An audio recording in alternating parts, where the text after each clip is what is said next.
할렐루야, 할렐루야. 네. 예배 자리에 나오신 모든 성도님들을 환영하고 축복합니다. 오늘 이 교리설교 교회론 첫 번째 시간입니다. 영광스러운 교회라는 제목으로 오늘 하나님 말씀 나누기 원합니다. 우리가 지난 3년 동안 전 세계를 좀 강타한 코로나 팬데믹 시대를 이렇게 지나왔습니다. 교회도 좀 많은 영향을 받았었죠. 가장 체감적으로 우리가 느낄 수 있는 것, 그것은 바로 아마 대면하여서 모이지 못했다라는 것 아니었을까 한번 생각해 보았습니다. 우리가 한 번도 경험해 본 적이 없는 이 대그룹 예배뿐만이 아니라 소그룹 모임도 대면하여 드릴 수 없는 그런 시대를 우리가 함께 지내왔습니다. 대면할 수 없었던 그때에 우리가 한 것이 있죠. 바로 모든 것을 다 이제 온라인으로 사역을 전환해서 진행을 했습니다. 그리고 3년이 지난 지금 저희들은 2023년을 맞이했습니다. 이 코로나 팬데믹 시기가 다 완전하게 끝났다라고 좀 이야기하기는 아직 어렵지만 그래도 체감적으로 그 끝이 다가오고 있구나라는 생각을 해보았습니다. 근데 이 상황 속에서 우리가 다시 좀 고민해 봐야 될 것이 있는데, 그것은 코로나 팬데믹 시대가 우리 신앙생활 가운데 준 영향이 무엇인가 하는 것입니다.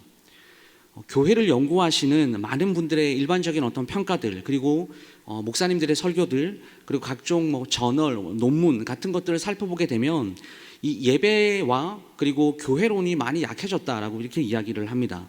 어떤 분들은 좀 과격하게도 한국 교회는 교회론이 없다 이렇게까지 이야기하시는 분들도 있습니다.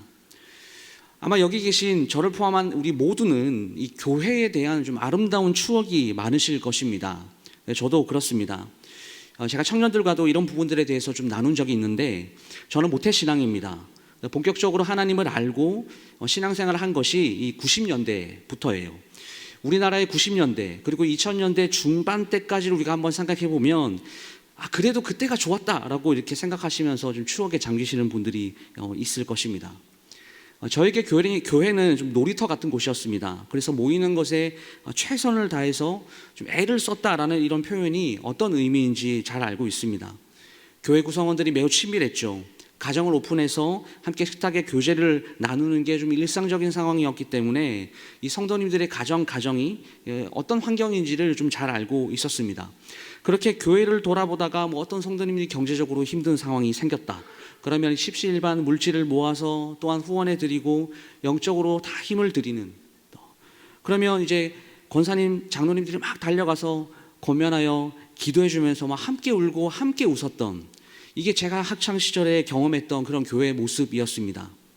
또한 기도 모임은 왜 그렇게 많았는지요. 제가 청년 때는 툭하면 모여서 기도했습니다. 사역을 앞두고 특별 새벽 기도회뿐만이 아니라 릴레이 금식 기도, 소그룹 모임 하기 전에도 한 10분 정도 함께 오늘 모임을 위해서 기도하고, 그리고 마무리할 때도 이 공동체를 위해서 막 눈물 뿌리면서 그렇게 기도했고, 항상 교회에 가면요, 같은 문제로 고민하는 친구들이 늘 교회에 있었기 때문에 함께 삶을 공유하면서 내가 이 공동체 안에서 사랑을 받고 있구나, 우리 청년 공동체가 다 이렇게 한 가족이 되었구나, 이런 생각을 하면서 정말 행복하게 신앙생활을 했습니다.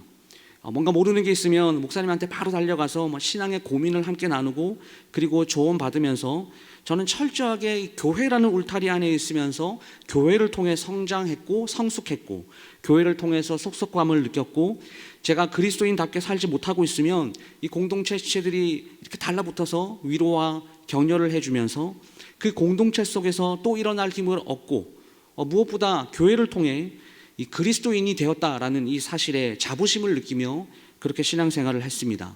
그 당시 교회는 기도에 힘을 썼고 주일 성수를 목숨과 같이 지켰고, 그리고 공동체의 성도들을 돌아보면서 목사님과 성도가 똘똘 뭉쳐서 함께 막 으쌰으쌰 하면서 교회를 지켰습니다. 복음을 가르쳤고요, 교회를 가르쳤어요.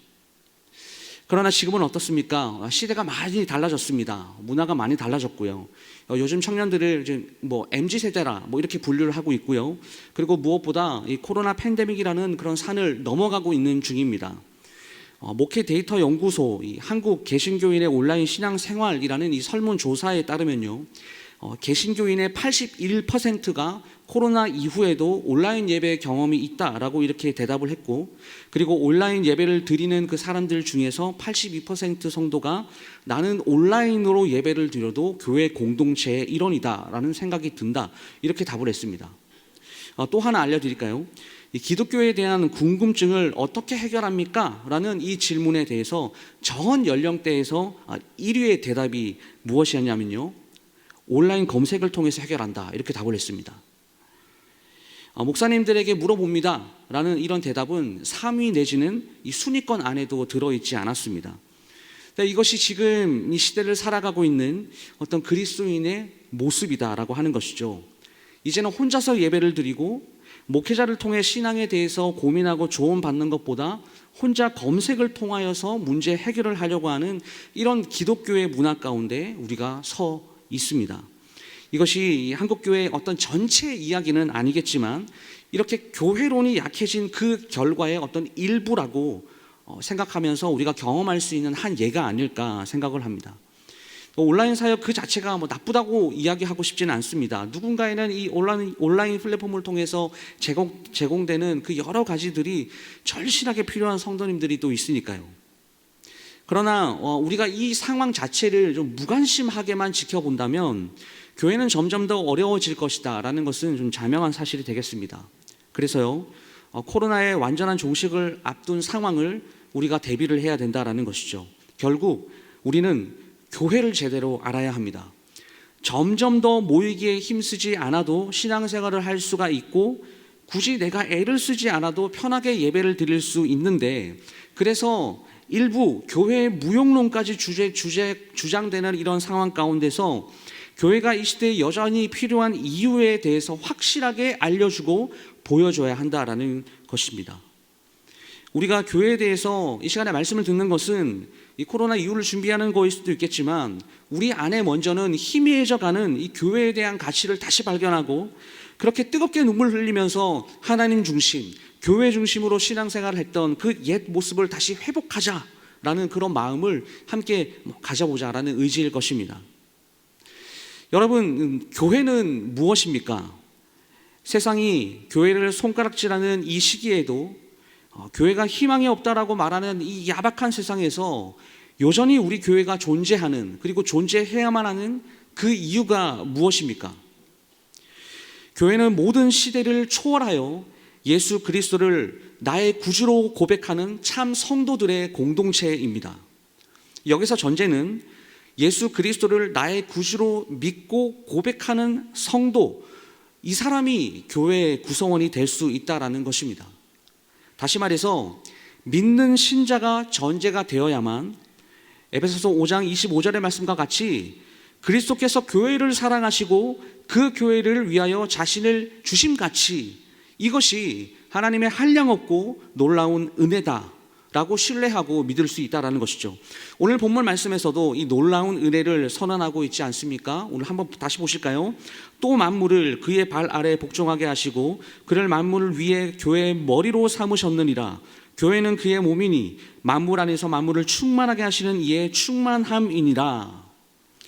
하나님께서 이 그리스도를 교회의 최고의 권위자로 세우시려고 한 이 계획이 너무나 위대한 계획이었습니다. 하나님이신 그분께서, 완전하신 그분께서 이렇게 불완전하고 죄 많은 이 세상 한가운데 교회를 세우시고 그 교회의 머리가 되시고 몸이 되시겠다라고 하는 이 놀라운 계획, 이것이 얼마나 놀랍습니까? 사랑하는 성도 여러분, 교회는 그리스도께서 머리 되신 곳입니다. 동시에 그의 몸된 곳입니다. 여러분 다 믿으시죠? 머리와 몸이 분리가 될 수가 있습니까? 아니요, 그럴 수 없습니다. 머리와 몸이 분리가 되었다. 그렇다면 온전한 인간의 모습이 아니죠. 분리는 곧 죽음을 의미합니다. 살아있다라고 표현할 수가 없습니다.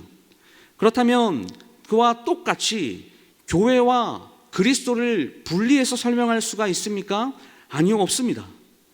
그러므로 교회가 어떤 분쟁 때문에 찢겨진다, 다툼이 일어난다, 이것은 그리스도의 몸이 찢기게 되는 것이고, 몸이 찢겨서 머리가 분리된다라는 것은 곧 교회의 죽음을 의미한다라는 것을 우리는 반드시 기억해야 합니다.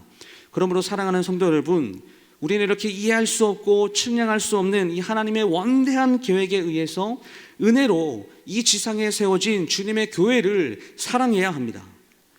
지상에 세워진 교회의 이 불완전성을 인정하고 남을 나보다 더 낮게 여기며 양보하며 사랑으로 하나 되려고 연합하려고 정말 애를 쓰고요, 서로 사랑을 교회를 통해서 우리가 연습을 해야 합니다. 왜 그런지 아십니까? 교회는요, 만물을 충만하게 하실 수 있는 그 유일하신 분이 내 것이다 라고 선언하신 곳이기 때문입니다. 온 세상을 말씀 하나로 창조하신 그분께서 도저히 충만이라는 표현을 쓸 수 없는 이 불완전한 죄인이 가득한 이 교회를 나의 충만이다라고 표현을 하시고, 그리고 교회는 나의 것이다라고 선언하시는 것이 얼마나 놀라운 큰 은혜인지요. 그래서 예수를 믿는 우리가 그리스도와 연합하였고 그 연합을 확인하고 기뻐하며 감격하는 곳이 바로 교회라는 사실을 우리는 잊어서는 안 됩니다. 종교개혁자 칼빈이요, 오늘 본문의 내용을 에베소서 이것을 주석하면서 정말 아름다운 문장으로 이렇게 설명했습니다. 만일 하나님의 아들이 우리와 연합되지 않으신다면 그분 자신은 무언가 스스로를 불완전한 존재로 여기십니다. 이것이 교회가 누리는 가장 고귀한 영광입니다. 우리가 그분과 함께 할 때에야 비로소 그분이 모든 것을 완전히 갖추신다라는 것, 혹은 그때에야 비로소 완전하게 여겨지기를 바라심을 알게 되는 것이 우리에게는 얼마나 큰 위로입니까? 이렇게 주석을 했습니다. 이 칼빈이 교회를 이룬 성도가 그리스도와 함께 할 때에 비로소 예수님의 충만이 완성이 된다라고 이렇게 말을 할 만큼 교회와 그리스도는 절대 뗄래야 뗄 수 없는 관계에 놓여 있다라는 것을 강조하고 있습니다. 여러분, 우리는 교회를 통한 그리스도와의 연합으로 예수님의 충만을 완성시켜 드리는 존재다라는 사실을 기억하시기를 주님의 이름으로 축복합니다. 그렇다면 이러한 교회, 이 교회의 구성원은 구체적으로 누구일까요? 교회는 이 신약시대와 구약시대의 하나님의 백성으로 구성이 됩니다. 여기서 여전히 우리는 전제를 잊지 말아야 돼요. 바로 믿음이에요. 구약 성경에서 하나님께서 자기 백성을 교회라고 생각하신 예가 있습니다. 구약에서는 하나님을 예배하기 위하여 모인 무리를 교회로 간주하셨습니다. 신명기 4장 10절 말씀 보시면, 내가 호렙산에서 내 하나님 여호와 앞에 섰던 날에 여호와께서 내게 이르시기를 나에게 백성을 모으라. 내가 그들에게 내 말을 들려주어 그들이 세상에 사는 날 동안 나를 경외함을 배우게 하며 그 자녀에게 가르치게 하리라 하시매.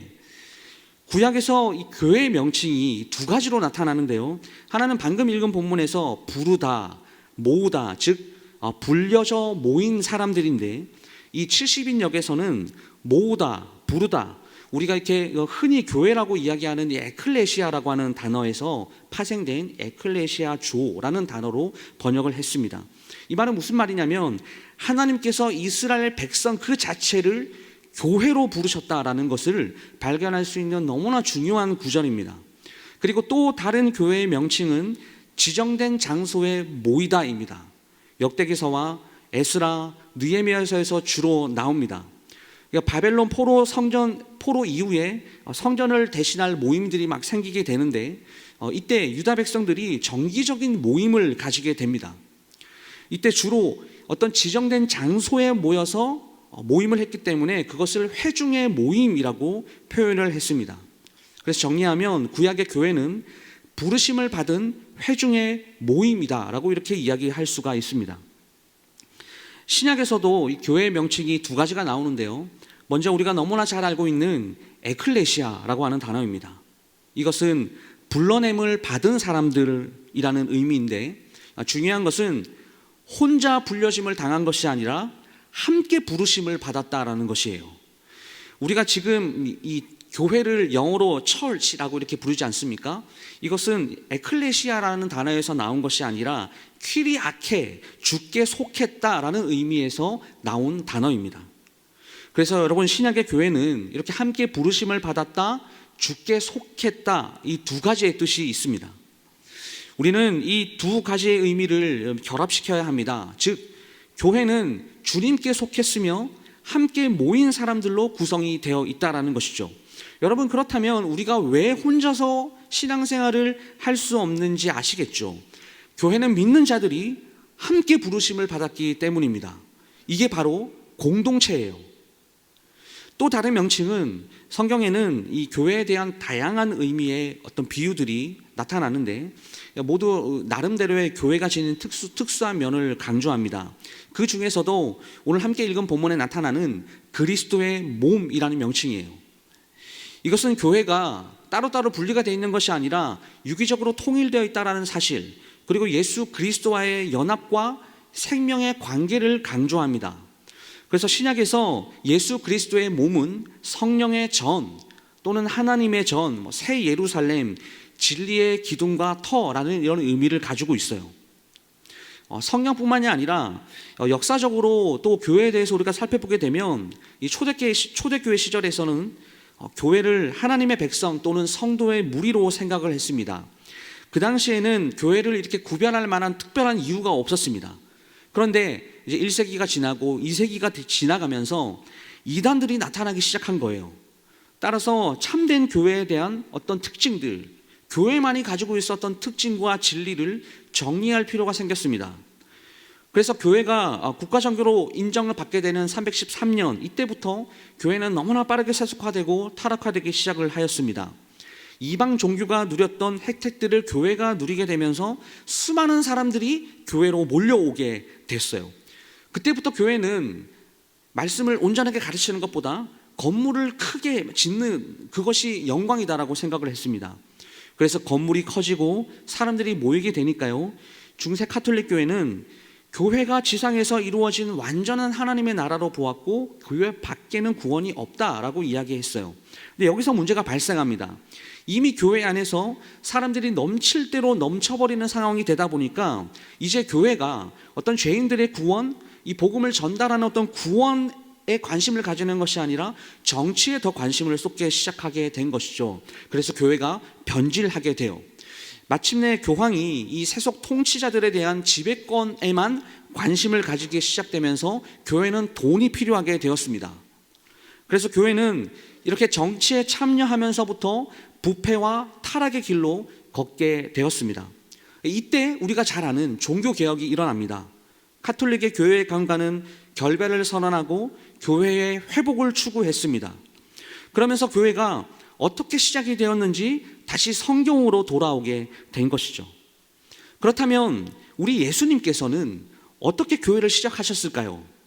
예수님께서는 12제자와 함께 그분의 교회를 시작하셨습니다. 그런데 제자들이 특별한 사람들이 아니었습니다. 어부, 목수, 세리 이런 부류의 사람이었죠. 이 제자들은 예수님이 잡히시던 그 밤에 대부분 다 도망갑니다. 베드로는 이 예수님을 잡으러 온 종의 귀를 칼로 잘라서 상황만 더 악화시킬 뻔했습니다. 또 대부분의 제자들이 3년 동안 예수님을 쫓아다녔지만 그 예수님의 말씀을 온전히 이해하지 못했습니다. 십자가의 길을 듣고도 그 말씀을 이해하지 못했고, 그리고 오히려 걸림돌이 될 뻔했죠. 그렇다고 해서 그 말씀, 특별하게 그 말씀대로 살지도 못했습니다. 부활하신 예수님을 눈으로 목격하고도 다시 자기 생업을 찾아서 돌아갔던 제자들이었습니다. 3년을 예수님을 쫓아다니면서 수많은 것들을 보고 말씀의 가르침을 배웠던 제자들임에도 불구하고 이 제자들에 대해서 이런 혹평들이 있다라는 것이죠. 사랑하는 여러분, 제가 오늘 말씀을 준비하면서 이 말씀을 묵상하면서 예수님의 제자들과 우리가 좀 비슷한 면이 있다라는 것을 발견하게 되었습니다. 여러분, 우리는 전혀 특별하지 않습니다. 그저 거리에서 지나다니면 볼 수 있는 흔한 평범한 사람들이에요. 때로는 신실한 것 같아 보이지만 또 무너질 때가 있고, 사랑이 많은 것 같으나 나의 이기심이 더 많을 때가 있고, 부드러운 것 같은데 또 완고하고 연약함이 뒤섞여 있는 우리는 보통의 사람들입니다. 그런데 우리를 부르신 그 하나님은요, 이런 우리를 사용하셔서 그분의 교회를 세우시고 그 교회와 우리 모두를 내 것이라고 부르셨습니다. 이 조영민 목사님이 쓰신 교회를 사랑합니다 라는 책을 보면 목사님께서 이런 표현을 쓰셨습니다. 상식적으로 생각하면 천사들이 인간들로 구성된 교회보다 훨씬 더 쓸모 있어 보이고 가치 있어 보입니다. 그런데도 주님의 마음은 온통 교회에 있습니다.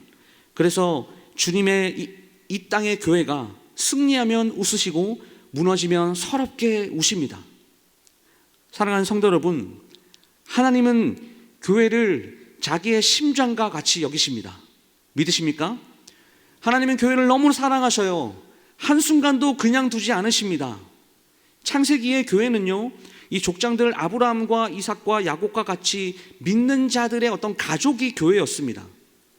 하나님께서는 아브라함과 언약을 맺으시고 그 가정을 세상과 분리시켜서 자신의 백성으로 삼으셨죠.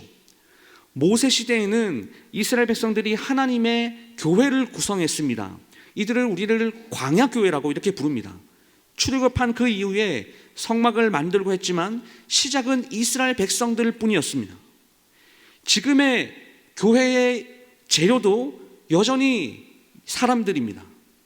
교회를 이룬다라는 것, 그것은 우리의 생각이 아니라 하나님의 생각이다라는 것이죠. 그렇기 때문에 교회는 사람의 한 의견에 의해서 좌지우지 될 수 없는 곳입니다. 교회는 성령의 인도하심을 따라 성령께서 함께 하심으로 주님께서 이끄시는 그 길을 가는 것이 바로 교회라고 하는 것이죠. 그런데 우리는 어떻습니까? 우리의 생각으로면 혼자 편안하게 살고 싶거나 생각이 맞는 사람들만 모이고 싶어 하죠. 이 코로나 팬데믹 시대를 지내오면서 교회는 더더욱 개개인의 이 개인주의 사회가 되었다라고 이렇게 평가를 받습니다. 그래서 다른 사람들의 사생활을 침해하는 것, 침범받는 것, 그것을 너무나 싫어하죠.